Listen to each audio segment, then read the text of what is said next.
Welcome to the Unpacking It podcast with Bryce Johnson. It's a show that unpacks sports, faith, and life with intriguing guests from the sports and entertainment world. Enjoy inspiring conversations and thought-provoking interviews. You'll hear stories from people that will inspire, challenge, and encourage you. Now, from the Unpacking It studios in Charlotte, North Carolina, uniting sports fans everywhere, here is Bryce Johnson. Welcome to the Unpacking It podcast. I'm Bryce Johnson. Hope you're doing well. It's the show that unpacks sports, faith, and life. And Monday's show, we love coming to you, being able to talk sports and life and some of the big stories from the weekend. And today is a day that I'm filled with a heavy heart because the biggest sports story to talk about today is Kobe Bryant. And I've been a fan of his since I was a young boy. And yesterday was hard, challenging, difficult, surprising, shocking, devastating, all those emotions and feelings. And so we're going to try to have a conversation today, and I'm going to share just kind of what's on my heart and some things that I've been thinking about, and be able to talk about one of my favorite players, favorite athletes, period, and what that means, and what does it look like to experience your favorite athlete dying, and it's just a new thing, a weird thing. And so we'll talk about some of the faith side of things and some encouragement for all of us today as well. And I'm joined in studio by our producer, and his name's Chris Allison, and he's been producing the Unpacking It radio show and now the Unpacking It podcast for the last year. And so excited to have him on the show as someone to just discuss this big topic today, and also later this week we'll hear from him in regards to the Super Bowl. He's a big Kansas City Chiefs fan, and so we'll get his thoughts on that. But this episode of the show is about Kobe and the tragedy of yesterday. And so, Chris, I'll just say hello to you and welcome you on, and then I've got a few thoughts to share. But how are you, man? Absolutely, Bryce. Thank you so much for having me here to the Unpacking It studios. And, unfortunately, we'll spend, the next half hour or so talking about the tragedy that we learned about and experienced and have dealt with since Sunday. And I know it's on your heart heavily. You're a huge Kobe fan. I had the chance to watch a lot of Kobe Bryant, 20 years, his career with the Los Angeles Lakers, the 5 championships, the man after basketball that we saw developing, and only scratched the surface of see that. who that was going to be. Yeah, and it was on Sunday morning. There's so many eerie things about this tragedy, but on Sunday morning, my 11-year-old boy who loves sports, he gets up and first thing he says to me is, "Hey, Dad, did you hear what happened last night?" And I said, "What happened last night?" And he says, "LeBron broke a record, broke one of Kobe's records." And I said, "Well, what did he break? Did he score 82?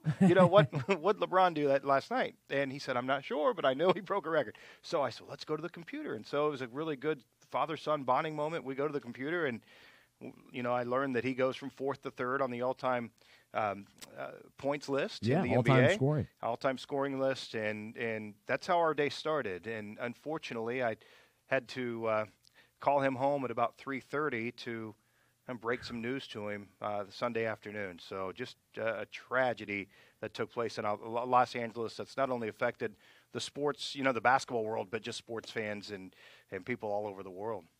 So I've got so many things to share, and I just want to, start with why I'm a Kobe fan, and so why yesterday was such a big deal, and how this impacted me. So basically, when I was a young kid, probably 10 years old, I started collecting basketball cards, and the first sport that I loved was the NBA. And at this point, I'm still a huge NBA fan. NFL is right there with it, but I was an NBA fan before I was a diehard NFL fan. And so back then, I was a Charlotte Hornets fan, grew up in Charlotte, but was collecting cards. And that year of 1996 was when Allen Iverson and Kobe and Stephon Marbury and Ray Allen and Steve Nash and Marcus Camby and all these, great players came out. And so I was just, drawn to all these different players. And at first, I didn't like Kobe Bryant. I wasn't necessarily, at first it was like, oh, I don't know, man, maybe he's a little too cocky, or he actually went to the high school of my dad's rival high school in Philadelphia. So my dad went to Radnor, Kobe went to Lower Merion. So at first it was like, I'm not a Kobe guy. But once I started watching him play, and once he became, the Kobe, within the first couple of years, all of a sudden I became this big Kobe fan, and it just switched because I was drawn to the way he played and his style, his personality, and just his drive, and then think it back too, where when he started off his career, he missed big shots in the playoffs, and then all of a sudden he became the go-to guy, and he was hitting those game winners, and he was the one wanting to take those clutch shots. And so over the years, I just became more and more of a Kobe Bryant fan. And so I was a fan during the Shaq Kobe years. I was more of a Kobe guy when all that went on with Shaq leaving, Phil leaving. I was a Kobe guy, and because I was a Charlotte Hornets fan, it was like the Hornets and the Lakers. Well, then the Hornets left. They left the town, and so they went down to New Orleans. So then during that era, I was a Lakers fan. That was my team. So I'm pulling for Kobe and watching. Their games were on all the time, so it was easy to watch them. And so I had a number 8 jersey back then and would wear that when I was playing basketball. And then years later, I got a 24 jersey. So both of those have been hanging. One's in my man cave at home. One's in the office here in the studio. And so anyway, it's been a long, sports fandom, rooting for Kobe during those peak years when you're a kid. You mentioned your 11-year-old son. Those are the years where you start to develop the players that you root for and the teams that you root for. And so early on, once I made that switch, Kobe, it really stuck with me. So I say all that to set up this conversation today, where the first thought of, Kobe, you hear the news yesterday. I was watching the golf, actually. I was ready to watch Tiger Woods, another one of my favorite athletes. Similar kind of story. When I was young, man, that was when Tiger was bursting onto the scene. And so, and both Tiger and Kobe went through difficult times off the floor, off the course, and as a fan, you have to wrestle with all of that too, which is crazy. And so yesterday I'm watching the golf, and Jim Nantz starts talking about it, and I'm like, you got to be kidding me. There's just so much shock to think, wait, the guy I rooted for so long is dead? And then you go through the initial emotions, and you start thinking about, life and how quickly things happen. And, there he was. You're talking the day before, we're talking about Kobe and LeBron. And that morning, Sunday morning, I was listening to Speak for Yourself. I had recorded Friday's show, and they were comparing LeBron and Kobe as role models, and kind of Kobe post-career and what he's doing. And talking about, Kobe made some comments last week. He was in the news talking about WNBA players being able to play in the NBA. And so he's on the conscience of people's minds even after his playing days. So I was thinking about him earlier in the day, and then to find that news and hear it from Jim Nantz, and you think about death at first, and you think about, oh my goodness, then you find out that his daughter was with him, and I'm a new dad, 6-month-old, and so I'm holding her tighter yesterday, and you just start feeling all these emotions of, wow, life is short, it can happen in an instant.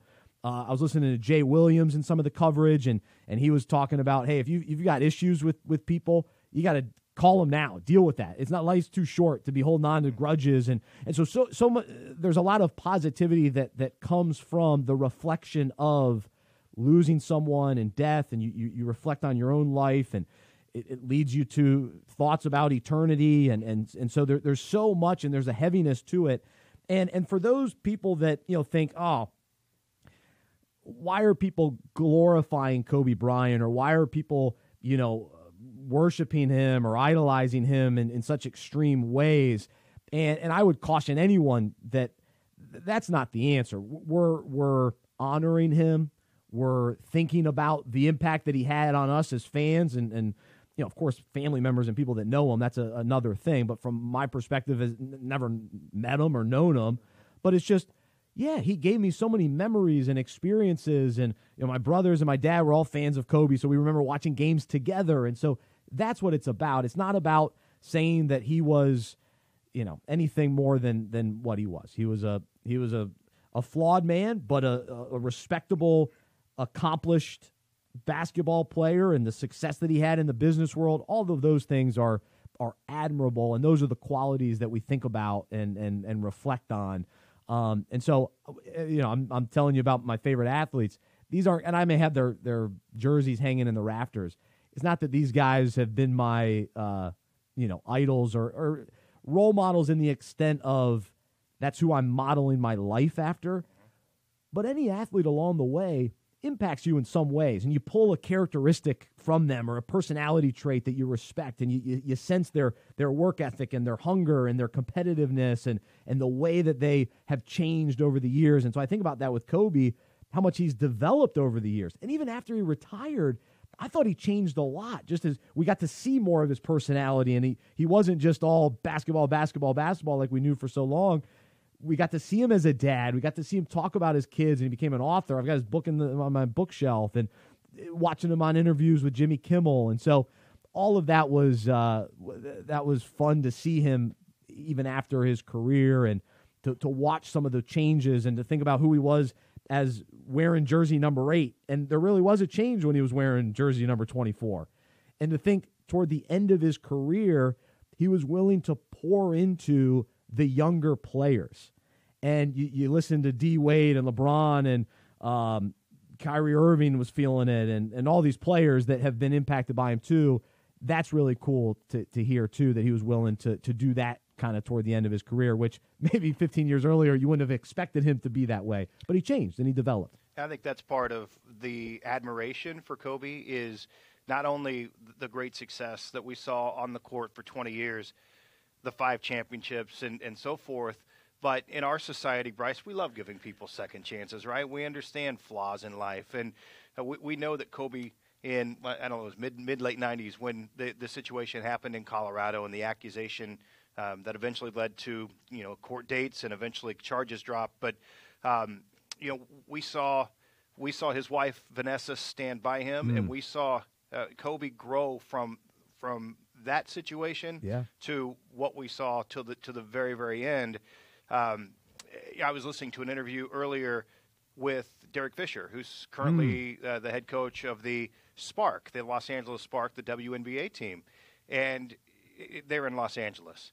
And he said the growth of this man as a father, the growth of this man as a husband, from that situation early on in his career to what he is now, what we see with him and his daughter Gigi at the basketball games and the conversations, the pictures, the hugs, the smiles that we see between those two. We know he had 3 other daughters as well. The love that appears to be there between him and Vanessa, his wife now, is incredible to watch. Because we've all hit road bumps. We've all made mistakes, right? And so I think it's natural to look at a public figure who did, run into some serious issues early on in his career, and now you see the man he was up until his death, and that is admirable to look at. That's a great point, and I think too his relationship with Shaq, and to know that those two have reconciled, and reading the comments from Shaq, and he's very tore up about all this, and they had a tough playing relationship where they won 3 championships together, but then also had to kind of go their separate ways, and then to be able to come back together, and it appeared the relationship the last few years was pretty solid, and so you mentioned his wife, and so you see some of those changes, which is really cool. I still don't know where he stood with his parents, and so that's another story, and something that I've always wondered about there too. But to see with Vanessa and Shaq specifically, I thought that was encouraging and something to look at as well. And listening to a lot of the people yesterday, the other element of his playing days that is so admirable is that he always played hard. And I listened to Tim Legler, and I think it was Ernie Johnson that said it too, that no matter what game or what night of the week or whoever the opponent was, if you were going to tune in to watch, or if you were going to go pay to watch him play, you were going to get his best.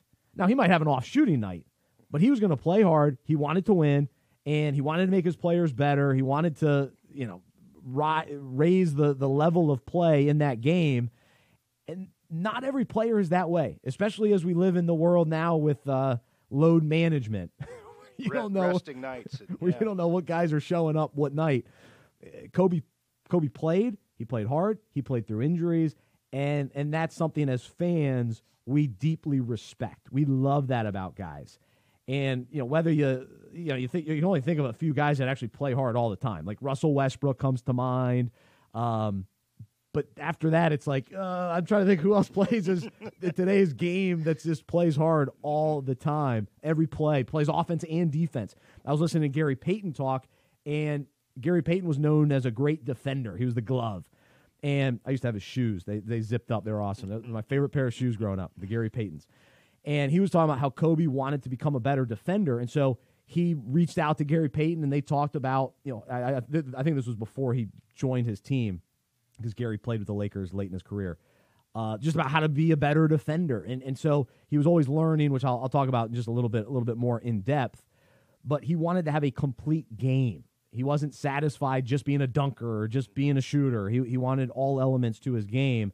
And so to play offense and defense in today's game is rare, too, to find. And even during his era, for that matter. So I love that about him, and just his... just that competitiveness, and later in his career, as his body started breaking down, it was hard to watch that. But to think that his final game, he scored 60 points. Mm-hmm. To me, that almost is my favorite moment of his whole career, because we had really written him off. Like, we knew it was the end of his career. Like, he didn't have much left in the tank, but it just showed that when he needed to turn it on, or if he could go to another level, and he did, and he wanted to finish strong and finish with a show. And I remember watching that game against Utah, and it was just a special way to end, to finish well with 60 points. Are you kidding me? I mean, I don't even know if we could see that again. Mm-hmm. To see a player finish that strong. Right. On his farewell tour. Just a remarkable competitor. Yeah. And the other thing that you had to love about his career, especially just as he continued to, just evolve into this unbelievable player, when it came down to you need a shot in the final 5 seconds of a game. Clutch. Yeah. I mean, who else do you go to, right? Just absolute clutch shooter. When the heat was on, the pressure's on, that shot almost always went in. Yeah, and even when it didn't, it was like he still got a shot off. Mm-hmm. And he wanted the ball, he demanded the ball, mm-hmm. and you couldn't wait to watch that final play. Mm-hmm. And I think that's another thing about him too. Like, not only were you knew if you went to a game or watched the game on TV, you're going to get his best, he was also so enjoyable to watch. And I was listening to someone yesterday talk about it. Him and Jordan, their style of play was so captivating. I love LeBron. I'm a LeBron fan. I think he's great. But I'm not always entertained by his style of play. I think LeBron dominates. I mean, Shaq dominated. But they were so much, they're just physically better than everybody. Mm-hmm. And sometimes it would get old with Shaq just, banging, just in the paint and knocking guys over. And LeBron plays a similar style where he can have his way. If he wants to get to the rim, he can get to the rim. Right. Whereas Kobe and Jordan, what made them similar and was the smoothness and the fadeaway jumpers and their desire to score. So you knew that when they went out there, they wanted to win, but they wanted to score as many points as they could too. Whereas, like, again, I love LeBron, but he doesn't always want to score. Like, he doesn't always care about scoring, but sometimes you just want to see a guy put on a scoring performance. Like, how many can he drop tonight? Mm-hmm. That, of course, leads to the idea of 81 points in a game against Toronto. And that was an incredible game. And to think that he was able to, I guess that's number 2 behind Wilt. That's ridiculous to score that many points in a game. Yeah, absolutely. And I keep thinking back to, and, we, as we talk right now, it's been just past 24 hours or, since this tragic situation has come to light Bryce, and all day long today on radio and television, and I think we see and hear the shock that is throughout this country, throughout sports fans and so forth. And I keep thinking back to, what compares to this? What have we lived that compares to what we're experiencing right now? And there's a few examples that we'll talk about, but man, there's not many. Well, thank goodness. But true. There are some, but to see, to have it taken away like that at the age of 41, when so many great things were happening in his life away from basketball, is just absolutely shocking. Yeah, and to think, so many people are, fans of his or knew of him, and so what translates to that? Recently, a couple years ago, the music world lost Prince. Sure.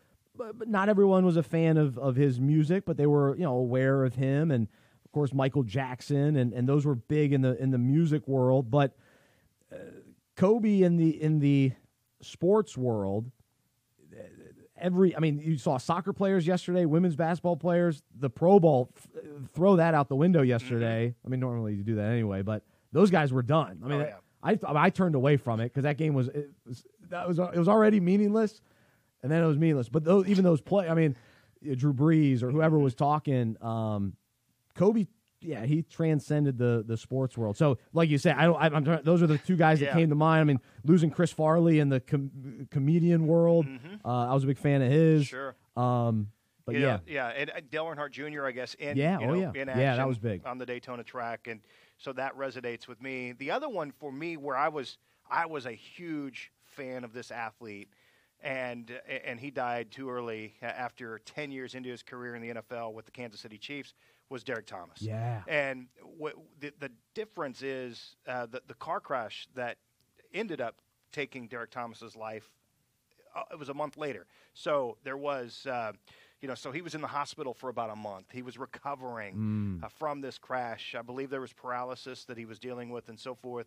And then it was about a month later when we lost Derek Thomas. And I was in the Midwest at the time. I was doing radio at the time. I was on the air that particular day. I remember exactly. I was walking out of the dentist office when I learned about it. Right. Wow. It's one of those moments where you remember exactly where you were when it happens, and that's exactly what. We'll move on from this with Kobe Bryant. We'll never forget what happened. We'll never forget where we were when we found out. So no, exactly, and for personal connection with the Hornets, when Bobby Phills died. I was probably 13 or so during that time, and. I remember that day too, and that was really hard. And like I said earlier, where you don't know these players, but you have this strong connection. And my mom's not a big sports fan. I was talking to her today, and she was just trying to understand. She didn't quite understand the emotions. My dad was crying last night, and so you don't know them, but you do know who they are. And you've seen enough of them, and you've spent hours with them or watching what they do, and to think that person that I had emotions for, I'm cheering for, I enjoyed the wins and was celebrating with them. There's a bond there, and so as fans, we have that bond, and we can't deny that. It's a real thing, and those emotions are real. We care. I cared when I found the news that Kobe was in trouble with the law, and he let me down, and you hear those things, and then you hear the news yesterday. So, a couple of things come to mind too. Is when you start talking about Chris Farley, Michael Jackson, Prince, and you could even go back to Elvis, if you will, back in the Whitney Houston, 1977, Whitney Houston. Those are all examples of self-inflicted things that led to the tragedy. When it's Dale Earnhardt on the track at Daytona, Payne Stewart, another sports example, and now Kobe on a helicopter going from the Orange County Airport to his daughter's basketball game where he's going to coach. The other reason I think this is resonating the way it is not only did we watch the 20 years in the career and so forth, but you're seeing pictures of now dad, right? And so a lot of the people that either were or weren't fans, but certainly you had to appreciate who he was on the court. Now you're starting to see who he was off the court, and then you start putting yourself into that situation, right? So I've got a 14-year-old daughter. I've got a 13-year-old daughter. So yesterday, as I'm watching and looking at those pictures of Gigi and Kobe together, what do you instantly put yourself in that picture? That's me and my daughter, you know? And so now you're grieving for, for the wife and the 3 daughters that are left on this earth right now, and you start putting yourself into that situation, and there's so much sympathy. You know, that to me is another reason why we're reacting the way we are as a community. And the reality is, people die every day. It's another reminder that we're all going to die one day, but you don't have to. It's not an either or, because there's some. I see different posts on social media, and of course, there's always the negative side of things, and all these people die every day. We never hear about them and all that, and that's another story. Like, that's just, to me, you don't have to compare the two. We have a connection with Kobe Bryant.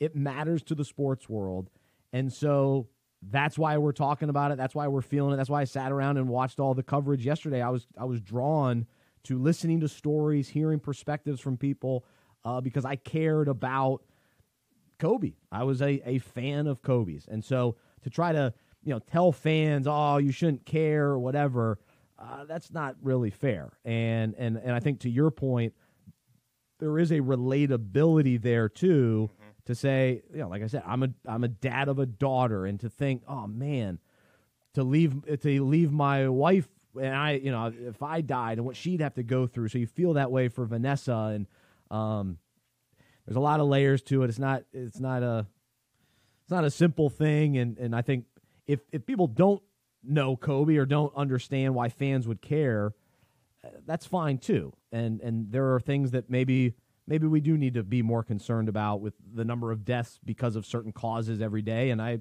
would agree with that. But one man he impacted millions of people in a sports context. We're not talking about Billy Graham here. I was sad during that day, but he lived a wonderful long life. He was in his 90s, and so we celebrated the life of Billy Graham. And so that was a day where that impacted a lot of people, because I saw him at a crusade and all that kind of thing, and people had memories of Billy Graham and the impact that he had on their life from a spiritual standpoint. From Kobe, it was a standpoint of fandom and sports and athleticism. And then, again, we respected what he's been doing business-wise. That drive that he had, the pursuit of excellence was key, and the value that he placed on his family was huge. Now, I don't know his faith background, and so I can't speak to that. But I just, from the outside looking in, admire the family side of things, admire his hard work, and so those are some of the things that we reflect on today. But let me leave you with this thought. Each week on the show, we'll wrap things up with Unpack This. And before I jump in, Chris, any final thoughts? Or? No, man, I appreciate the opportunity and to sit and have this conversation. And there are, this is a lot of folks today. How do you heal if you are affected by this? I think sitting and having conversations and sharing stories is a great way to do that. That's right. And to seriously reflect on, what would our legacy be like? What videos playing of our life, so to speak, and what stories are they saying of us? And to think, hey, we can have maybe it's not millions of people, but we can have an impact on people and leave this earth well, and hopefully make an impact for eternity too, and impact the lives in that way. So I think that's an encouragement, a reminder. There's so many reminders that we know, but we don't always think about. And unfortunately, death does that, and it brings it up to us to value what matters most, the things that are, we're caught up in today that ultimately they're not that big of a deal. Like today, I was at the Y. The showers were cold. Oh boy. Who cares? That was fine. I survived. I had the one guy changing next to me. He wouldn't stop complaining about it. Dude, get over the cold water. It's not that big of a deal. We'll survive. The pool was warm. So, But let me end with this. So each day we write a devotional here at Unpacking It. If you haven't subscribed, go to unpackingit.com and subscribe to the devotional. But on Mondays here on the show, I'll kind of share what I wrote about and give you some more insight into the topic. And so today I unpacked how curiosity made Kobe Bryant stand out and how a desire to learn and take an interest in others is valuable in our own lives. And so as I was listening to people talk yesterday, the word that came up was curiosity. Rachel Nichols used the word relentlessly curious, where Kobe would ask questions. He would, whether he was playing against somebody or teammates or coaches or business people, he wanted to know why and how and the processes that people would use and how to improve. So each level of his game, he wanted to get better. If he needed help with footwork, he would call Hakeem Olajuwon, and those types of things throughout his career. It was this curiosity: how do I get better? And actually, there was an article last year on The Athletic, and so this was a comment made by Kobe. He said, "The curiosity. Most players that play the game will just play it. Certain things will happen. Some may be good, some may be bad. I don't know. That wasn't good enough for me. I want to know why." When I watched Tiny Archibald play, when I watched Michael Jordan play, when I watched Magic Johnson or Hakeem Olajuwon, it wasn't good enough just to watch them make a move. I wanted to slow it down, rewind it, figure out why it worked. What was the timing? What was the angle? What could the defender have done better to stop that move? And so I just love this idea of curiosity. And I think in our own lives, there are a couple different reasons why curiosity can be important, similar to him. Being curious in our jobs, asking questions, understanding, okay, why is the boss asking me to do this, or why does this seem to work successfully? How does it happen? How does this get done? And then I also think when we meet people, it's whether you're at at church or hanging out with people or meeting new people and asking them about their job and being curious. How does your job work? What do you do? Why do you do it? And learning just how things work and being curious. And then taking a step further, being curious in people and why they are the way they are. Why are they having a bad day? Why did their life get to this point? What were some of the turning points in their life, the defining moments in their life? When you know why and you understand more about people, you can relate better to them. You kind of figure out how you can serve them, how you can love them better. But you have to be curious. You have to be interested. You have to ask questions and wonder. And then when it comes to the faith side of things, we should have an ongoing wonder and curiosity about God, His character, His word, His will. And of course, we can get caught up in, why God, why this or that. And I'm not necessarily talking about that, because there are so many things about God that we'll never know until we get to heaven, and He's all-knowing, all-powerful, and we're not even capable to understand all of that. But He has revealed so much to us in His Word that He wants us to know, and He wants us to know Him. And so we have to be curious and interested in Him, in His Word. And so there's a verse in Deuteronomy 29:29. It says, "The secret things belong to the Lord our God, but the things that are revealed belong to us and to our children forever, that we may do all the words of this law." So he's given us so much to know, so much wisdom is available to us, but we have to seek Him. We have to ask. We have to study. We have to read. We have to surround ourselves with people that can teach us and show us. And so another verse in Proverbs, it says, "To learn, you must want to be taught. To refuse reproof is stupid."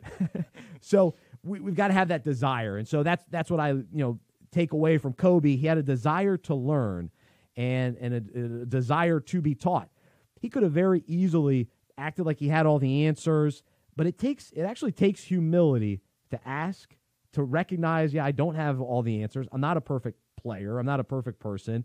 How do I improve? How do I get better? And so for us, how do we know God more? How do we allow Him to change us more and understand the way He works, and to be able to know Him more deeply and continue to grow and mature in so many different ways? And so it takes a level of curiosity to do that. So, man, appreciate you listening to the podcast today. Thanks for letting me talk about one of my favorite players. And so he will be missed, but we'll continue to remember him for what he was able to do and to be able to just take little nuggets that can help us grow in our own lives. And so I even woke up today just with a little bit of a Mamba mentality, wanting to work hard today, and there's something to be said about that.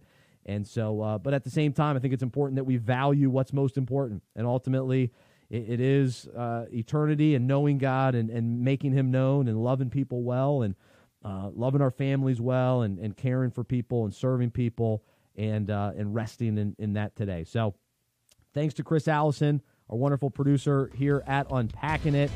Check out the other podcast with him about the Super Bowl. And so we'll join you then. Thanks for listening. I'm Bryce Johnson. I'm a sports fan who follows Jesus.